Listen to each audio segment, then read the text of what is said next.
खबर आपको देंगे। एशिया कप अंडर 19 के फाइनल में पाकिस्तान ने भारत को जीत के लिए 348 रन का हदफ दे दिया है।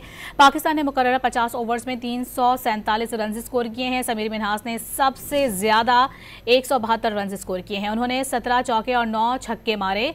अहमद हुसैन ने निस्फ सेंचुरी स्कोर की। उस्मान खान ने 35 रन बनाए।